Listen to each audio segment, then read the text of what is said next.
Pelicans 115, Bucks 108. Milwaukee's winning streak ends at 3 games. New Orleans. With the way the Milwaukee Bucks and New Orleans Pelicans play, there was no question Wednesday night's game was going to include plenty of offense.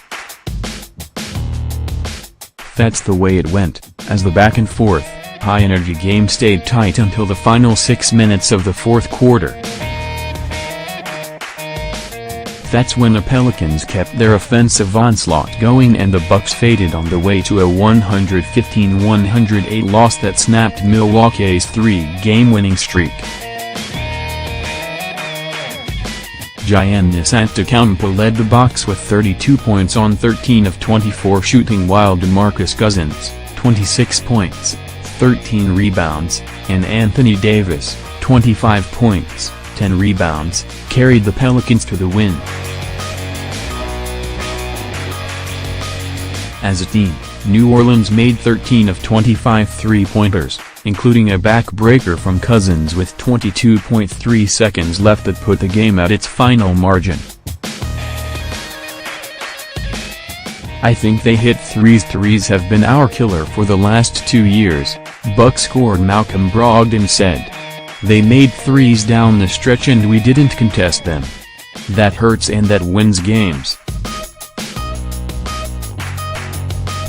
Box scores: Pelicans 115, Bucks 108. NBA Live Scoreboard, Box scores, standings, statistics. In a game that featured 10 ties and 17 lead changes, there were plenty of runs throughout.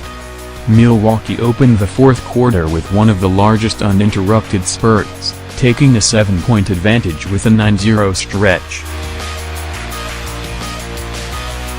Brogdon featured prominently in that run, making 3 in-between shots, 2 floaters and a finger roll, while Antetokounmpo converted 3 of 4 free throws.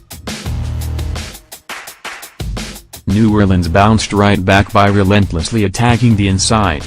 With Davis and Cousins doing the bulk of the damage, the Pelicans put together a 12-4 run over 3+ minutes to take a 99-98 lead with 7:01 left.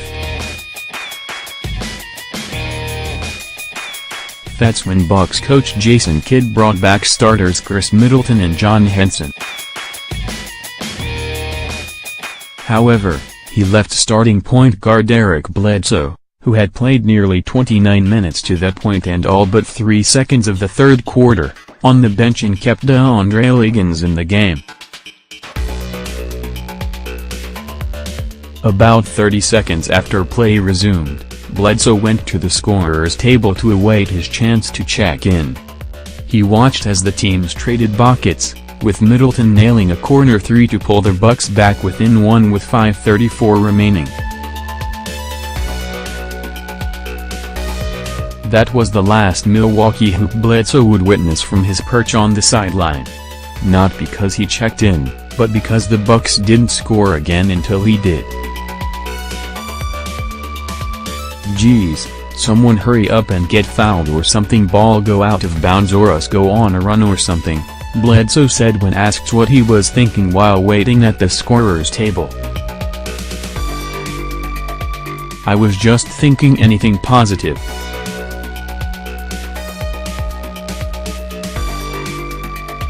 Pelicans guard Etwan Moore scored on a 7-footer, Bucks guard Brogdon missed a floater and Cousins emphatically threw down a missed 3-pointer by Jameer Nelson to push a New Orleans lead to 5, its largest advantage of the game with 4:20 left.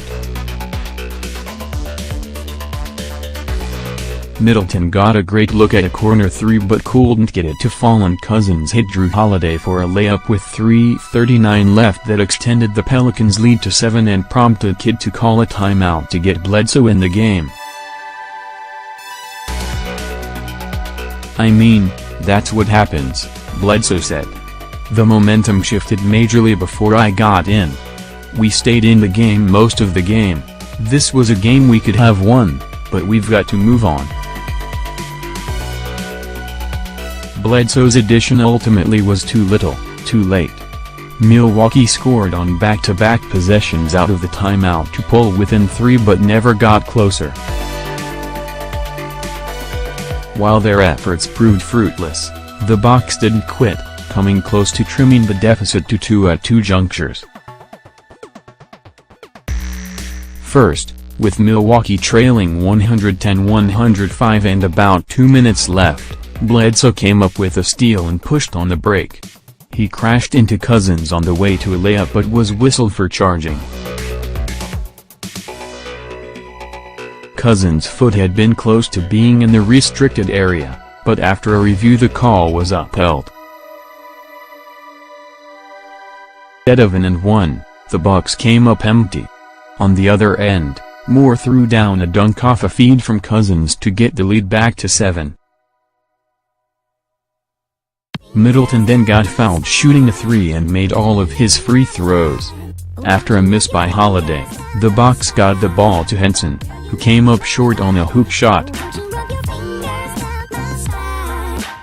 Antetokounmpo grabbed the rebound but had the ball knocked away, setting up Cousins' three-pointer with 22.3 seconds left that sealed it. "We didn't get stops at the end of the day," Brogdon said. "They were scoring too much. We had chances to put them away and we didn't." Behind the box score. Ball movement, the Bucks finished with 23 assists, including 12 in the first half, 11 in the second and 10 from Middleton, but their offense went through periods of stasis throughout the night for better and worse. As the Pelicans' defense switched to deal with the Bucks' pick-and-roll, Antetokounmpo especially got favorable matchups against guards and went to work on isolation plays. Sometimes those situations ended up in points as he took advantage of the mismatch. Other times they served to stymie Milwaukee's offense as off-ball movement stopped and the ball moved less. "I think with the switch a lot of times that can slow the offense down because you're going to play to the mismatch, and one thing we've got to do a better at is coming out of the mismatch and making the reads and connecting the dots," Kidd said. Tidbits: in order to combat New Orleans' two bigs, the Bucks rotated their centers often in the first half. Two-way forward Joe Bolomboy even saw some rare first-half action, scoring 4 points and grabbing 2 rebounds in 7 minutes. Milwaukee coaxed 21 turnovers, scoring 24 points off them. The Bucks had just 10 turnovers, but New Orleans turned those into 17 points. Liggins, who has recently been reluctant to shoot, had a quicker trigger on Wednesday, making the first 3 shots of his 4 shots on the way to 7 points. With the win, the Pelicans have alternated losses and victories throughout December, starting with a 114-108 loss to the Utah Jazz on December teams, Milwaukee Bucks, 15-11, versus Friday. Where? BMO Harris Bradley Center. About the Bulls, it's been a difficult season for the rebuilding Bulls, who lost 20 of their first 23 games, including 10 in a row from mid-November through the first week of December. Things have picked up recently, though, with the return of Nikola Mirotic, who missed the first 23 games due to a facial fracture from a preseason altercation with teammate Bobby Portis. With Mirotic back, the Bulls have rattled off 4 straight wins, including a 23-point drubbing of the Boston Celtics. It may be a small sample size, but Mirotic is the Bulls' leading scorer with 19.5 points per game, ahead of rookie Lauri Markkanen, 14.7, who has been impressive thus far but has missed the past 2 games due to back spasms.